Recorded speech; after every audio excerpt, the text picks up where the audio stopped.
നമസ്കാരം. അധികാരത്തിലെത്തിയ അന്ന് തന്നെ മുഖ്യമന്ത്രി പിണറായി വിജയന്റെ ചെവിക്ക് പിടിച്ചിരിക്കുകയാണ് പുതിയ ഗവർണർ രാജേന്ദ്ര വിശ്വനാഥ് ആർലേക്കർ. ആരിഫ് മുഹമ്മദ് ഖാൻ ബീഹാറിലേക്ക് പോയ പിണറായി വിജയന് അതൊരു വലിയ ആശ്വാസമായിരുന്നു. കാരണം പിണറായി വിജയന് എന്തെങ്കിലുമൊക്കെ ഒരു അഴിമതി കാണിച്ചാൽ സ്പോട്ടിൽ തന്നെ ആരിഫ് മുഹമ്മദ് ഖാൻ അത് കൈയോടെ പിടികൊടുക്കും. തിരുവനന്തപുരത്ത് എത്തിയത് RSSന്റെ ഒരു കറകളഞ്ഞ ഒരു പ്രചാരകനായ ഗവർണറാണ്. ആർലേക്കർ എന്ന BJPയുടെ സ്ഥാപക നേതാവ് കൂടിയാണ്. 1980-കളിൽ BJP സ്ഥാപിക്കുന്നത് മുതൽ അദ്ദേഹം ആ സംഘടനയുടെ നേതാവായി തന്നെയുണ്ട്. രാഷ്ട്രീയ സ്വയം സേവക് സംഘത്തിലൂടെ വളർന്നു വന്ന നേതാവും കൂടിയാണ് ആർലേക്കർ. കൂടാതെ RSSന്റെ മുഴുവൻ സമയ പ്രചാരകനായിരുന്നു. ആരിഫ് മുഹമ്മദ് ഖാനെ സംബന്ധിച്ച് അദ്ദേഹം BJPയുടെയും RSSന്റെയും ഒരു അനുഭാവി മാത്രമായിരുന്നെങ്കിൽ ആർലേക്കർ ഒരു പക്ക RSS പ്രവർത്തകനായിട്ടാണ് മുഖ്യമന്ത്രിയുമായി ഏറ്റുമുട്ടാൻ പോകുന്നത്. ഇനി ജനുവരി 3-ാം വാരം മുതൽ നിയമസഭാ സമ്മേളനം ആരംഭിക്കുകയാണ്. അതിൽ നയപ്രഖ്യാപനം നടത്തേണ്ടത് ഒരു പ്രസംഗം നടത്തേണ്ടത് പുതിയ ഗവർണറാണ്.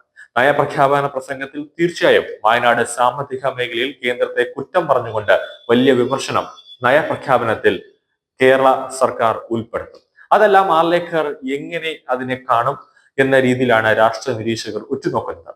കേന്ദ്ര സർക്കാരിനെതിരെയുള്ള വിമർശനം അദ്ദേഹം ഒഴിവാക്കുമോ അതോ അത് വായിക്കുമോ എന്നാണ് ഇപ്പോൾ രാഷ്ട്രീയ നിരീക്ഷകർ കേരള മൊത്തത്തിൽ കണ്ണു നോക്കിയിരിക്കുന്നത്.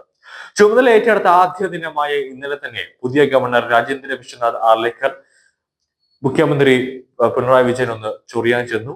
അതോടെ തന്നെ അദ്ദേഹം വലിച്ചു കയറി. ഗവർണർ സുരക്ഷാ വലയത്തിലെത്തിയ പോലീസ് ഉദ്യോഗസ്ഥരെ മാറ്റി പുതിയ ആളുകളെ വെച്ച സർക്കാർ തീരുമാനമാണ് ഗവർണറെ ചൊടിപ്പിച്ചത്. രാജ്ഭവനിലെ കാര്യങ്ങൾ അപ്പോൾ സർക്കാരിനെ അറിയിക്കാൻ പാർട്ടി നിയമിച്ച പോലീസ് ഉദ്യോഗസ്ഥരെയാണ് ഗവർണർ രാജ്ഭവനിൽ നിന്ന് ഓടിച്ചു വിട്ടത്. ഉടനെ DGPയുടെ ചുമതലയുള്ള ADGP മനോജ് എബ്രഹാമിനെ ഗവർണർ നേരിട്ട് രാജ്ഭവനിലേക്ക് വിളിച്ചു വരുത്തി.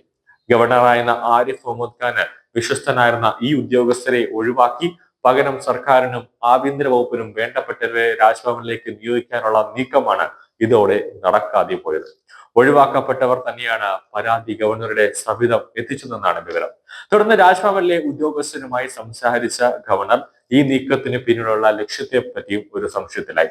തുടർന്ന് മനോജ് എബ്രഹാമിനെ കാണാൻ താല്പര്യം പ്രകടിപ്പിക്കുകയായിരുന്നു. ഗവർണറുടെ ആവശ്യപ്രകാരം രാജ്ഭവൻ തന്നെ മനോജ് എബ്രഹാമിനെ വിളിച്ചു വരുത്തി.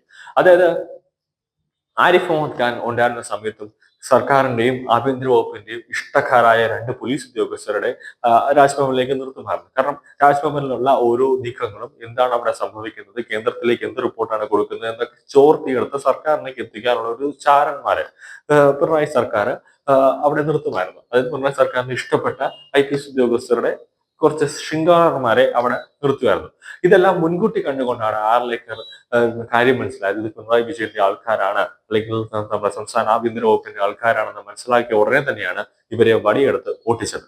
കാരണം വേറൊന്നുമല്ല, ഈ 2 ഉദ്യോഗസ്ഥരെ നിർത്തുന്നത് ഈ SFI ഇപ്പം എന്തായാലും ആർലേക്കർ ഈ യൂണിവേഴ്സിറ്റിയുമായി ബന്ധപ്പെട്ട ഒരു ഉറച്ചുവാക്കലിലേക്ക് വീണ്ടും പോവുകയാണ്. അതായത് കേരള യൂണിവേഴ്സിറ്റി 2.0 എന്ന രീതിയിലേക്ക് ആരിഫ് മുഹമ്മദ് ഖാൻ ഒന്നാം ഘട്ടം നല്ല രീതിയിലേക്ക് കൊണ്ടുവന്നു. വീണ്ടും ആർലേക്കർ ഇപ്പോൾ അതിനെ നല്ല രീതിയിലേക്ക് യൂണിവേഴ്സിറ്റി കൊണ്ടുവരാൻ ഒരുക്കുമ്പോൾ എന്തായാലും SFIയുടെ ഒരു പ്രതിഷേധം ഉണ്ടാവും. അപ്പോൾ ഈ പ്രതിഷേധത്തിൽ ഗവർണറുടെ റൂട്ട് ഏത് രീതിയിലേക്കാണ്, ഗവർണറുടെ വാഹന വ്യൂഹം പോകുന്നത് എന്നൊക്കെ ചോർത്തി കൊടുക്കാൻ വേണ്ടിയാണ് സർക്കാരിന് തന്നെ 2 ഉദ്യോഗസ്ഥരെ ഗവർണറുടെ അടുത്തേക്ക് സുരക്ഷാ ഉദ്യോഗസ്ഥർ എന്ന രീതിയിലേക്ക് എത്തിച്ചതെന്നതാണ് യാഥാർത്ഥ്യം.